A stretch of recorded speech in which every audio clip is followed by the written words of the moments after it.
Hi, I'm Alice Rathburn, First UU's B.R.E.A.D team leader since 2002. Many of you have heard of B.R.E.A.D, the coalition of religious congregations that all of us at First UU belong to. But you may not know what B.R.E.A.D is, how it works, or how B.R.E.A.D is responding to the devastating dual crises of COVID-19 and police violence. We've asked two B.R.E.A.D leaders to answer some questions. Noel Williams,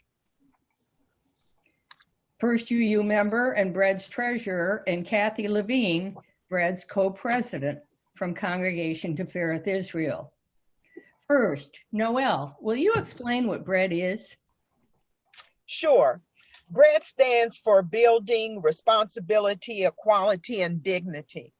It's a nonprofit, nonpartisan organization of 40 Franklin County congregations that are religiously, racially, economically diverse. And our mission is to address serious community problems using the power of organized people to hold our public officials accountable. B.R.E.A.D doesn't provide direct service to the individual victims. Rather, we use direct action, the power of organized people to hold the decision makers accountable for solving the serious community problems that create the victims. B.R.E.A.D began in 1996, and First UU was a founding member. Yay! Kathy? So is Congregation Tifereth Israel. And every member of a B.R.E.A.D congregation is a member of B.R.E.A.D. Kathy, how does B.R.E.A.D build and use its people power to get action from local officials on these serious community problems? B.R.E.A.D uses a four-step process. We listen, do research, take action, and follow up. For example, we start by listening to the community, asking about serious problems affecting members. Then we vote to tackle the most serious problem. In 2017, we voted on financial stability for families. Second, we researched the problem and what solutions have worked in other cities. We found that 54,000 low-income Columbus families were paying more than half of their income for rent. We also learned from housing experts that the solution was simple. More public money invested in affordable housing will result in more affordable housing. Third, we take action. We push local officials to implement the solutions.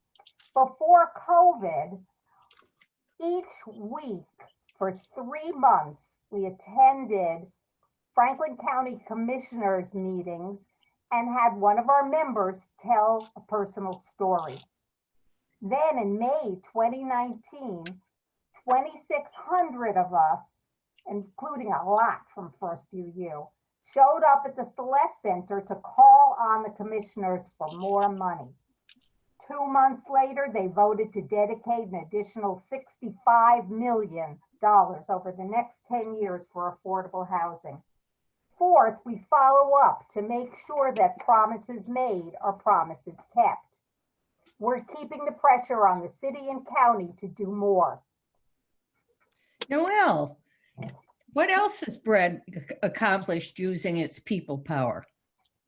Well, years ago, we got the city and county to establish a fund and the Affordable Housing Trust Fund, which helped over 11,000 families so far to get affordable housing.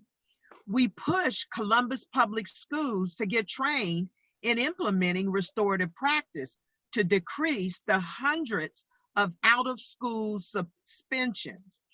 Now, in just three schools that are completely trained, over 500 students have avoided suspension, staying in school to learn and thrive, diverted from the school to prison pipeline. Over 1,000 older adults will be able to access needed services to help them age safely in their own homes because B.R.E.A.D got the city of Columbus to hire an additional social worker to follow up on 911 calls from older adults. We convinced Columbus City Council to allocate $2.1 million to small business incubators and loan funds focused on underserved communities, resulting in full-time jobs for over 800 people. And the list goes on. From each $1 we invest in B.R.E.A.D, B.R.E.A.D has leveraged $60 in public funding to address serious community problems. And that's all because many of you took action. That's impressive. But Noel, what has B.R.E.A.D been doing in response to the COVID-19 pandemic? And more recently, the terrible police violence. So I need everyone to understand B.R.E.A.D was made for just this moment. COVID exposed the inequities we've been fighting for years. When COVID created the shutdown, we saw many people losing their jobs, being furloughed, having their income slashed. Before COVID, 54,000 low-income families that Kathy talked about were paying at least 50% or half of their paychecks on housing. With COVID, many more couldn't pay their rent. Because B.R.E.A.D was already fighting for more affordable housing, we sprang into action. On May 12th, we held our Nehemiah on Zoom with 375 households present. We pushed City Council on emergency housing assistance to prevent evictions. The following week, they voted to allocate $3 million of federal relief money for emergency rental assistance. Since then, we've kept the pressure on. Kathy, tell them about the car parade. Our answer to protesting with social distance. We held a car parade for more homes. Over 65 sign-laden honking cars circled City Hall multiple times. We called on City Council to use $4.6 million in special federal community development block grant funds for housing assistance to prevent evictions.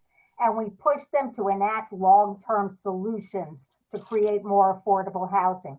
If they can grant tax abatements to builders for luxury housing, surely they can require builders to set aside some housing units that are affordable for people making $15 an hour or less, which is what the most common jobs in Columbus pay. We've kept up the pressure, bombarding them with letters, pictures of us with signs. Great. Noel, talk about what we've done in response to the killing of George Floyd, Breonna Taylor, and too many Black people at the hands of police. That's a great question, Alice. Like the rest of the world, we were outraged. B.R.E.A.D was outraged. First, we issued a statement decrying the violence. We called on Mayor Ginther to implement reforms to hold police more accountable.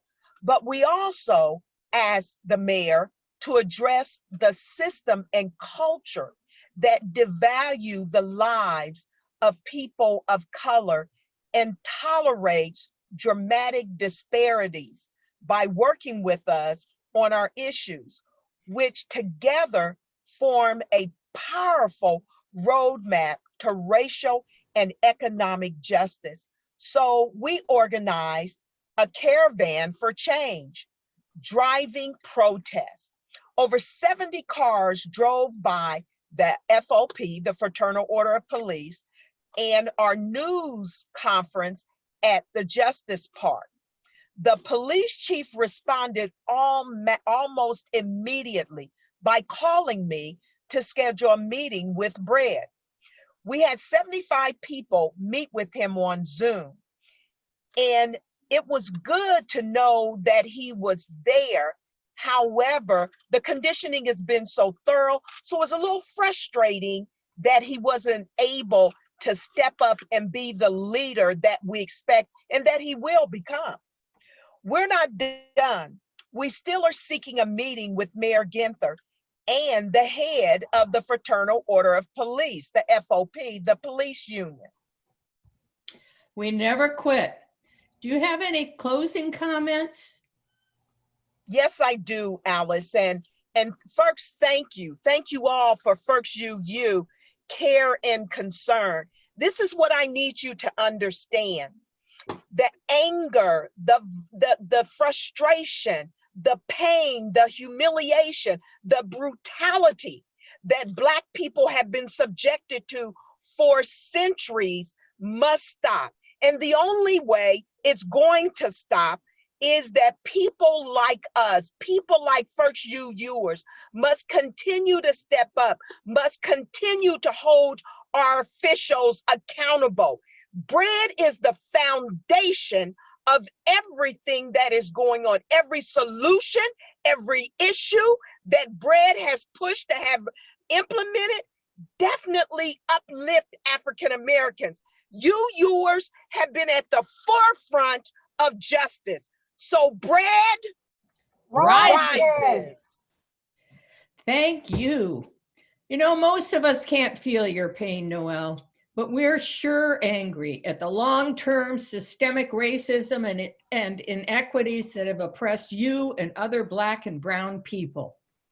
To learn more, go to B.R.E.A.D's website, www.breadcolumbus.com, and our Facebook page, B.R.E.A.D organization, B.R.E.A.D with periods between the initials, -- building responsibility, equality, and dignity. And get involved. Help to build B.R.E.A.D's people power. Contact me, Alice Rathburn, or Chris Johnson to learn how you can do that.